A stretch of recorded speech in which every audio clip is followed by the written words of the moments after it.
প্রিয় দর্শক শ্রোতা, আসসালামু আলাইকুম এবং অনন্ত শুভকামনা সবার জন্য। আমরা এখন বাস করছি কৃত্রিম বুদ্ধিমত্তা কিংবা আর্টিফিশিয়াল ইন্টেলিজেন্সের যুগে। তো এআই যুগে বসবাস করে আমরা কোনো না কোনোভাবে জেনে বা না জেনে গুজব, মিথ্যা তথ্য, রটনা এইসবের শিকার হচ্ছি। হয় আমরা নিজেরা অন্যদের শিকার বানাচ্ছি, জেনে কিংবা না জেনে, বুঝে কিংবা না বুঝে। আবার আমরা নিজেরাও অনেক সময় অন্যদের এইসব অপকর্মের শিকার হয়ে যাচ্ছি। তো বিষয়টি ভয়াবহ রূপ ধারণ করেছে। এইটি আর এখন সাধারণ আলোচনার মধ্যে সীমিত রাখলে চলবে না। এই বিষয়টি নিয়ে কথা বলা দরকার সব মহলে। একটি সময় আমরা চায়ের দোকানে, রেস্টুরেন্টে দেখতাম লেখা থাকে এখানে রাজনৈতিক আলাপ করা নিষিদ্ধ, কিন্তু এখন কিন্তু সময় পাল্টেছে। এখন আমরা বলছি এখানে রাজনৈতিক আলাপ করা জরুরি। তো বিষয়টি এরকম। তো যাই হোক, বিষয়টি কতটা ভয়াবহ হয়ে উঠেছে সেইটি বোঝার জন্য আমরা গত শুক্রবারের একটি নিউজ আপনাদের সঙ্গে শেয়ার করব। এটি পবিত্র কাবা শরীফের ইমাম সাহেব, সৌদি আরবের, গত শুক্রবার জুম্মার নামাজের খুতবায় তিনি এই বিষয়ে সতর্ক করেছেন মানুষকে, বিশেষভাবে মুসলিমদের, আমরা যাতে গুজব থেকে দূরে থাকি এবং খুবই সতর্ক থাকি, গুজব যাতে না ছড়িয়ে পড়ে আমাদের মাধ্যমে, এই বিষয়ে তিনি সতর্ক করেছেন। আর সেই ইমাম সাহেবের নাম হলো শায়েখ সালেহ বিন হুমায়দ। তিনি মানুষকে সতর্ক করেছেন জুম্মার খুতবায়। তাহলে বিষয়টি তাকেও স্পর্শ করেছে এবং তিনিও এই বিষয়ে উদ্বিগ্ন, বোঝা গেল। তো প্রিয় দর্শক শ্রোতা, এই বিষয়ে আমি একটু দেখব, দয়া করে আমাকে সহ্য করবেন। আমি পবিত্র কোরআনের আলোকে গুজব ছড়ানো বিষয়টি আসলে কি, পবিত্র কোরআন এটিকে কিভাবে দেখে। গুজব বিভিন্ন ফরম্যাটে হতে পারে। এটি হতে পারে এআই জেনারেটেড কোনো ভিডিও, এটি হতে পারে কোনো অডিও টেক্সট, এটি হতে পারে ডিপ ফেক ভিডিও, এটি হতে পারে ভুয়া ফটোকার্ড, নানান ফরম্যাটে হতে পারে। তো যেই ফরম্যাটই হোক না কেন, কথাটি রটনা এবং গুজব এবং মিথ্যে ছড়ানো, অপতথ্য ছড়ানো, বিষয়গুলো এরকম। তো এই বিষয়ে পবিত্র কোরআন কি বলে, আমি সেখান থেকে ছোট্ট উদ্ধৃতি দেব। এটি সূরা আল হুজুরাত, আয়াত 6। হে মুমিনগণ, যদি কোনো ফাসেক, অবাধ্য কিংবা পাপাচারী, বাংলা ফাসেকের, যদি কোনো ফাসেক ব্যক্তি তোমাদের কাছে কোনো সংবাদ নিয়ে আসে, তবে তা যাচাই করে নাও, এই আশঙ্কায় যে তোমরা অজ্ঞতাবশত কোনো দলকে আক্রমণ করে বসবে, ফলে তোমরা তোমাদের কৃতকর্মের জন্য লজ্জিত হবে। আমাদের সমসাময়িক প্রসঙ্গের সঙ্গে একেবারেই মিলে গেছে। আচ্ছা, তারপর বলা হয়েছে সূরা ইসরা, আয়াত 36, যে বিষয়ে তোমার জ্ঞান নেই সে বিষয়ে অনুমান দ্বারা পরিচালিত হয়েও না। আচ্ছা, সূরা আল মায়েদায় বলা হয়েছে গুজব শয়তানের কাজ। সূরা আল মায়েদা, আয়াত 91, গুজব শয়তানের কাজ। গুজব মানুষের মধ্যে শত্রুতা ও বিভেদ সৃষ্টি করে, যা শয়তানের উদ্দেশ্য। আল্লাহ বলেছেন শয়তান চায় তোমাদের মধ্যে শত্রুতা ও বিদ্বেষ সৃষ্টি করতে। বার্তাটি কিন্তু পরিষ্কার। প্রিয় দর্শক শ্রোতা, এবার একটি হাদিস শেয়ার করবো আপনাদের সঙ্গে, মূল্যবান একটি হাদিস, প্রাসঙ্গিক, সময় উপযোগী একেবারেই। আর সেটি আবু দাউদ শরীফের হাদিস, হাদিস নাম্বার 4992, আবু দাউদ শরীফ। রাসূলুল্লাহ সাল্লাল্লাহু আলাইহি ওয়াসাল্লাম বলেছেন, ব্যক্তির মিথ্যাবাদী হওয়ার জন্য এতটুকুই যথেষ্ট যে সে যা শুনে যাচাই না করে তাই বলে বেড়ায়। আমরা তাই করছি প্রিয় দর্শক শ্রোতা। আমরা অনেকেই নিরীহ আচরণ খুব ভাবছি এটিকে, যে আমি ফেসবুকে কিছু দেখেছি, কোথাও কিছু পেয়েছি, কেউ আমাকে শেয়ার করেছে, আমি আবার আরেকজনকে শেয়ার করছি, যাচাই বাছাই ছাড়া, সত্য কি মিথ্যা সেইটি বিবেচনা না করে। তো মাত্রই হাদিসে দেখলাম যে মিথ্যাবাদী হওয়ার জন্য এটুকুই যথেষ্ট যে অন্যের দেয়া তথ্য যাচাই বাছাই না করে প্রচার করা। অহরহই করছি আমরা এটি।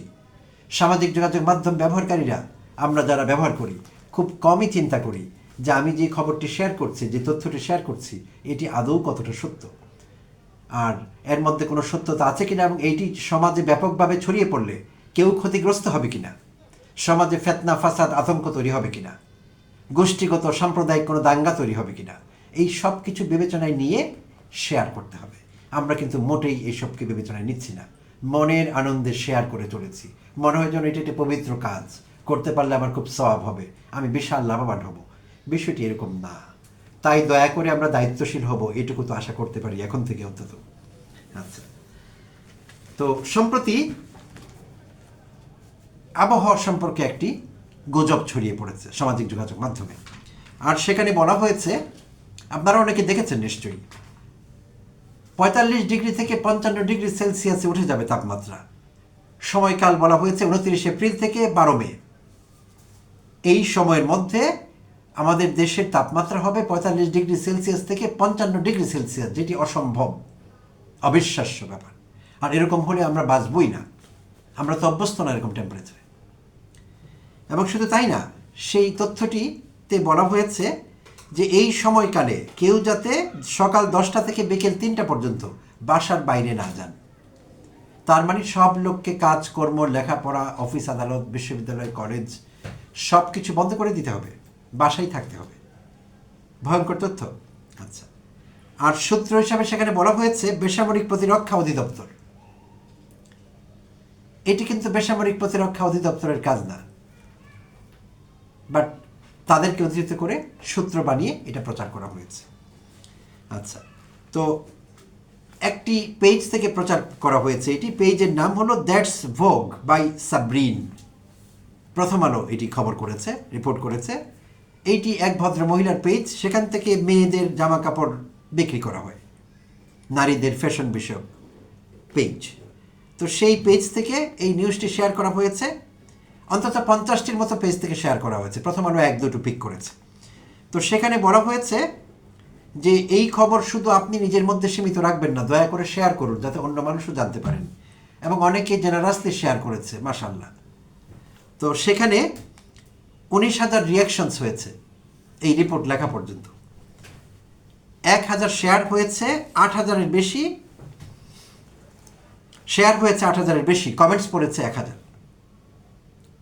আচ্ছা, আর এই পেজের ফলোয়ারের সংখ্যা হলো 1,81,000। তো এই পেজের যিনি অপারেটর সাবরিন, প্রথম আলোর পক্ষ থেকে তাকে জিজ্ঞাসাবাদ করা হয়েছিল যে আপনি যে এটি শেয়ার করলেন তথ্যসূত্র কি। তো সাবরিন উল্লেখ করেছিলেন একটি বেসরকারি টিভি চ্যানেলে তিনি দেখেছেন, তিনি সেটি প্রচার করছেন। তো সেই তার দেওয়া তথ্য মতে সেই বেসরকারি টিভি চ্যানেলের খোঁজখবর নিয়ে প্রথম আলো দেখতে পেয়েছে তারা এমন কোনো সংবাদ প্রচার করেননি। অর্থাৎ সাবরিন মেড ইট আপ। তিনি নিজের মনের মাধুরী মিশিয়ে ভিউজের জন্য কিংবা যে কারণেই হোক তিনি সেটি করেছেন। আচ্ছা, তো এখন তিনি আবার বলেছেন যে আমি অনেকদিন থেকে এই পেজ চালাচ্ছি, আমার পেজে কোনো ভুল ত্রুটি থাকলে সেটি ফেসবুক দেখবে। তার মানে তিনি এক ধরনের চ্যালেঞ্জ করেছেন প্রথম আলোকে। তার পছন্দ হয়নি প্রথম আলোর কোয়ারি। তিনি যে গুজব সৃষ্টি করে আতঙ্ক তৈরি করছেন সমাজে, এটি তার কোনো খেয়াল নেই। আত্মপক্ষ সমর্থনে বলছেন অনেকদিন থেকে এই কাজ করছেন, ভুলভাল হলে এটা ফেসবুকে দেখবে, প্রথম আলোর কোনো বিষয় না। ডিরেক্টলি বলেননি, কিন্তু ওদিকে ইঙ্গিত করেছেন।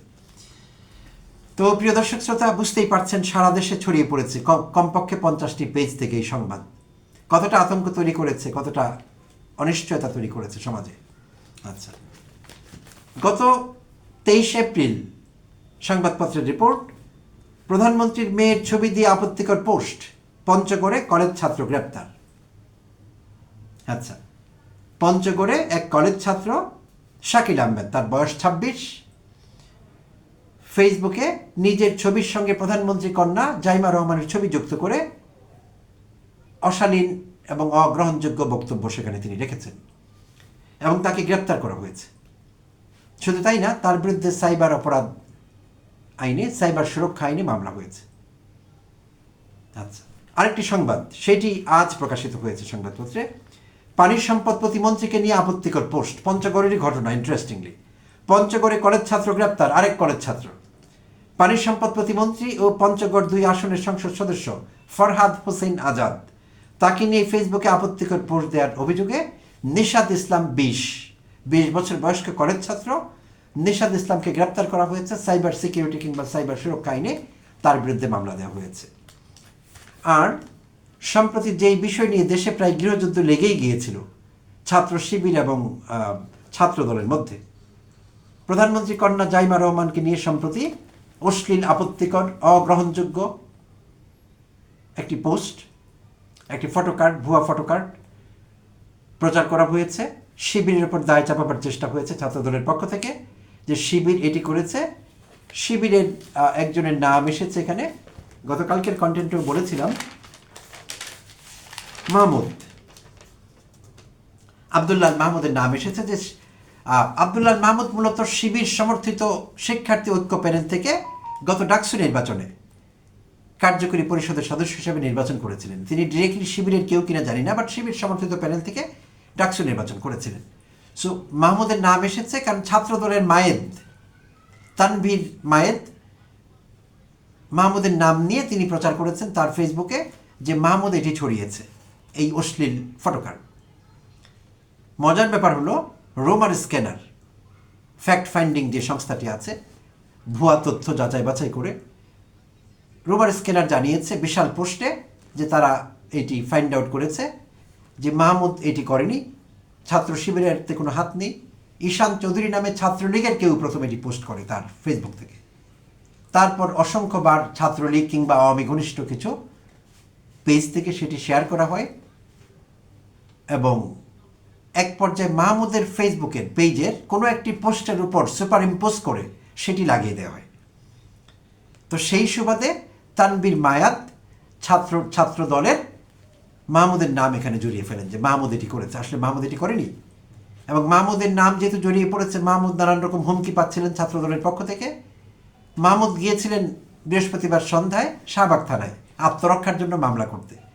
সেখানে মাহমুদকে ঘিরে ফেলে ছাত্রদল, মব লাইক সিচুয়েশন ক্রিয়েট করে, এবং তাকে উদ্ধার করতে এবি জুবায়ের এবং আরেকজন যান সেখানে, মুসাব্বির।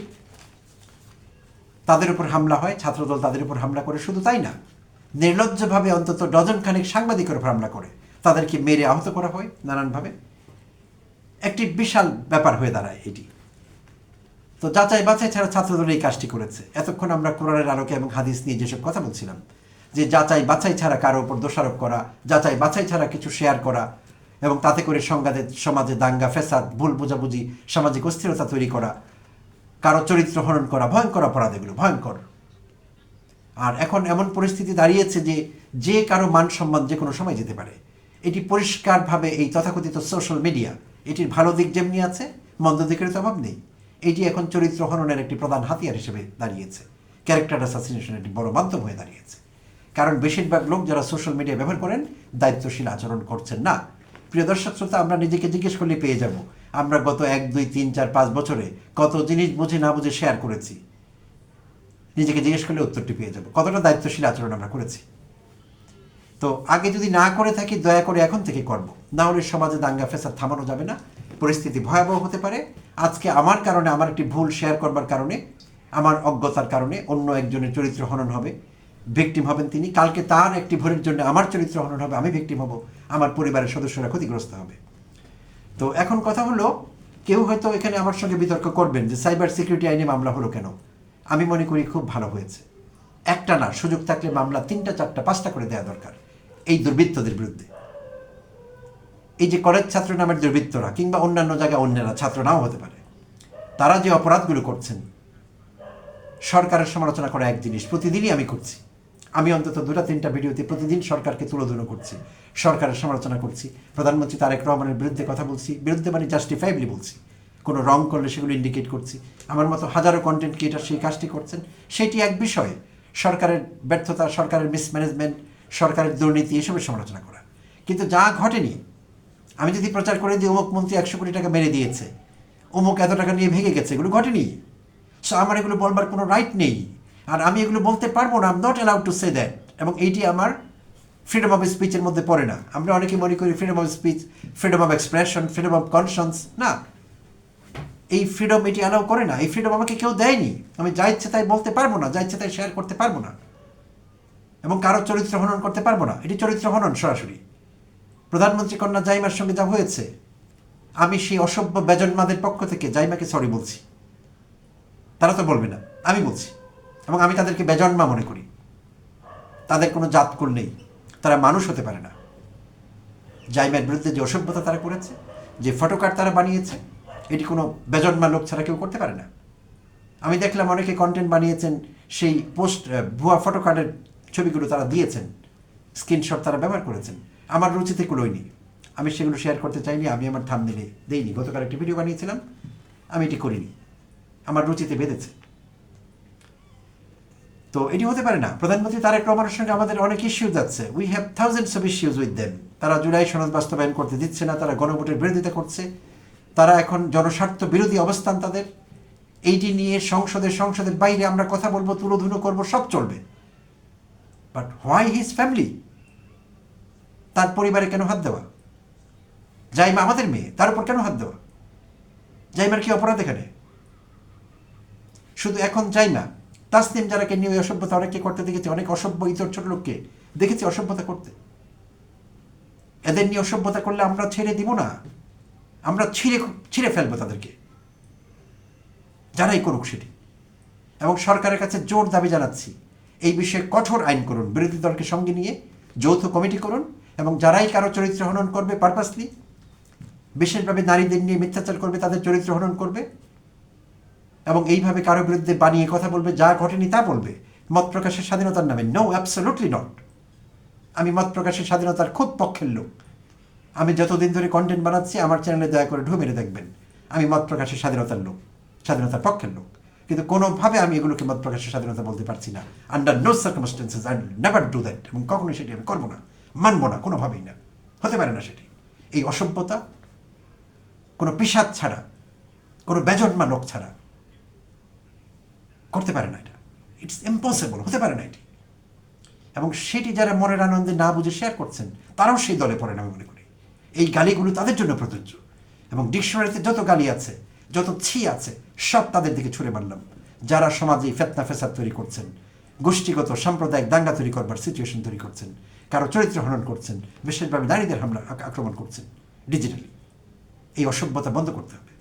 এবং যারাই করবে, সরকারের উচ্চ পর্যায়ে টেকনিক্যাল টিম রাখতে হবে, যেই করবে তাকে সঙ্গে সঙ্গে ধরে ফেলতে হবে, 24/7 365 তাকে পার্সিউ করতে হবে, তাকে 70 হাত মাটির নিচ থেকে তুলে আনতে হবে, তুলে এনে তার বিরুদ্ধে 10টা মামলা করতে হবে। এবং এটার বিরুদ্ধে কেউ কোনো কথা বললে অ্যামনেস্টি ইন্টারন্যাশনাল থেকে শুরু করে, আমি জানি মানবাধিকার সংস্থাগুলো দাঁড়াবে, উচ্চকণ্ঠ হবে, না, আমি দুঃখিত, এটি কোনো মানবাধিকার সংজ্ঞার মধ্যে পড়ে না। তাহলে যাদের বিরুদ্ধে অপরাধ করা হচ্ছে তাদের মানবাধিকারের কী হবে? কোনোভাবে এটি গ্রহণ করা যাবে না। আমি আবারও বলছি, দুটো বিষয় পরিষ্কার রাখবো, আমরা সরকারের সমালোচনা করা আমাদের প্রত্যেকের রাইট আছে। যদি সরকার শুধু সমালোচনার কারণে, এবং যৌক্তিক সমালোচনা, কাউকে যদি জেলে নেয়, কারোর বিরুদ্ধে মামলা দেয়, আমি রাস্তায় দাঁড়াবো। সারা বাংলাদেশ থেকে একজন মানুষ যদি সেটি প্রতিবাদ করে, আমি হব সেই ব্যক্তি। কিন্তু এই অসভ্যতা, চরিত্র হনন করা, অ্যাবসলিউটলি নট। এটা অ্যাকসেপ্ট করা যাবে না, অ্যাকসেপ্ট করা হবে না। প্রিয় দর্শক শ্রোতা, আমি বিশ্বাস করি এবং আশা করি আপনারা আমাকে সমর্থন দেবেন এই বিষয়ে, এবং আমার সঙ্গে একমত হবেন। সবাই ধন্যবাদ জানবেন এতক্ষণ সঙ্গে থাকবার জন্য এবং আমাকে সহ্য করবার জন্য।